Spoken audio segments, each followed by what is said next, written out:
കുപ്രസിദ്ധ കുറ്റവാളി ഗോവിന്ദച്ചാമി ജയിൽ ചാടിയ ശേഷം പോലീസ് ഉണർന്നു പ്രവർത്തിച്ചത് മറ്റൊരു ക്രിമിനൽ കേസ് പ്രതിയായ അർജുൻ ആയങ്കിയെ പിടികൂടാൻ. പോലീസിനെ വെല്ലുവിളിച്ച് ഒളിവിൽ കഴിയാമെന്ന് കരുതിയ അർജുൻ ആയങ്കിയുടെയും മറ്റു ഗുണ്ടകളുടെയും എല്ലാ പ്രതീക്ഷയും തകർക്കുന്നതായിരുന്നു കണ്ണൂർ സ്ക്വാഡിന്റെ പഴുതടച്ച അന്വേഷണം. Kannur range DIG Karthik, city police commissioner V Vijayabharat Reddy, rural SP Umesh Goyal, Kannur ACP MP Azad എന്നിവർ നേതൃത്വം നൽകിയ കണ്ണൂർ സ്ക്വാഡ് അന്വേഷണ മികവിന്റെ മറ്റൊരു പൊൻതൂവൽ കൂടി കരസ്ഥമാക്കി. കണ്ണൂർ സിറ്റി പോലീസിന് കീഴിലെ SI ഷനിജ്, വിനോദ്, ഷാജി, ASIമാരായ രാജീവൻ, സ്നേഹേഷ്, സജിത്ത്, ലെവൻ, CPOമാരായ നാസർ, അനൂപ്, ഷംസീർ, റൂറൽ പോലീസിലെ SI Sharafuddin, Syed, Sreekanth, Noufal Anchillath, NM Ashraf, AG Jabbar എന്നിവരാണ് അന്വേഷണ സംഘത്തിലുണ്ടായിരുന്നത്. സൈബർ പോലീസിന്റെയും ഡാൻസാഫിന്റെയും സഹായവും ലഭിച്ചു. അർജുൻ ആയങ്കി കണ്ണൂർ ജില്ലയിൽ എത്തിയിട്ടുണ്ട് എന്ന് മാത്രമേ പോലീസിന് വിവരം ലഭിച്ചിരുന്നുള്ളൂ. പിടിക്കാൻ പറ്റുമെങ്കിൽ പിടിക്കൂ എന്ന് അർജുൻ ആയങ്കി വെല്ലുവിളിച്ചപ്പോൾ അത് കണ്ണൂർ സ്ക്വാഡിനെയാണെന്ന് കരുതിയിരിക്കില്ല.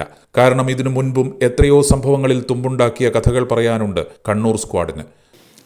തീർച്ചയായിട്ടും പോലീസിൻ്റെ ജീവിതം എന്ന് പറയുന്നത് അല്ലേ, ഡേ നൈറ്റ് വർക്ക് ചെയ്യേണ്ടതാണ്. തീർച്ചയായിട്ടും അത് സിനിമ പോലെന്ന് പറയാൻ പറ്റില്ല, പക്ഷേ ഒരു ത്രില്ലിംഗ് ആയിരിക്കും. അപ്പോൾ തീർച്ചയായിട്ടും നേരത്തെ കണ്ണൂർ സ്ക്വാഡ് പടം കണ്ടതുപോലെ തന്നെയാണ് ഈ കണ്ണൂർ സ്ക്വാഡ് പ്രവർത്തിച്ചിട്ടുള്ളത്. അന്വേഷണ സംഘത്തിലുള്ളതെല്ലാം ഇതര സംസ്ഥാനങ്ങളിൽ വരെ പോയ ക്രിമിനൽ കേസ് പ്രതികളെ പൊക്കിയവരാണ്.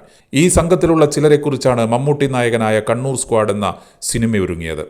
ആയങ്കിക്ക് മുൻപ് രാഷ്ട്രീയ നേതൃത്വത്തിന്റെ പിൻബലമുണ്ടായിരുന്നെങ്കിൽ ഇക്കുറി അതില്ലെന്ന് പോലീസിന് ഉറപ്പായിരുന്നു. സുഹൃത്തുക്കളുടെ പിൻബലത്തിലാണ് ആയങ്കി ഒളിച്ചിരിക്കുക എന്നും ഉറപ്പിച്ചതോടെ ഇവരെ പിടികൂടുക എന്ന തന്ത്രമാണ് പോലീസ് ആദ്യമെടുത്തത്. അതോടൊപ്പം ബന്ധുക്കളെയും നോട്ടമിട്ടു. അമ്മയെ ചോദ്യം ചെയ്താണ് തുടങ്ങിയത്. വീണ്ടും അമ്മയെ ചോദ്യം ചെയ്യാൻ വിളിപ്പിച്ചതോടെ ഇനിയും ഒളിച്ചിരുന്നാൽ പോലീസ് വീട്ടിലേക്ക് എത്തുമെന്നതിന്റെ സൂചനയായി. അതുകൊണ്ട് തന്നെയാണ് അഭിഭാഷകയെ കാണാൻ കണ്ണൂരിലെത്തിയതും. കൂടെയുണ്ടായിരുന്ന സുഹൃത്തുക്കളെ പോലീസ് പിടികൂടിയതോടെ അധികകാലം ഒളിച്ചു നിൽക്കാൻ കഴിയില്ലെന്നുറപ്പായി. തളിപ്പറമ്പിലെ ഓട്ടോ ഡ്രൈവറുടെ ഫോൺ എത്തിയതോടെ അന്വേഷണം അവസാന ഘട്ടത്തിലെത്തി. മണിക്കൂറുകൾക്കകം അഭിഭാഷകയുടെ വീട്ടിൽ നിന്ന് അർജുൻ ആയങ്കിയെ കസ്റ്റഡിയിലെടുക്കാനും സാധിച്ചു. ഏജനറ്റ് ന്യൂസ്, കണ്ണൂർ.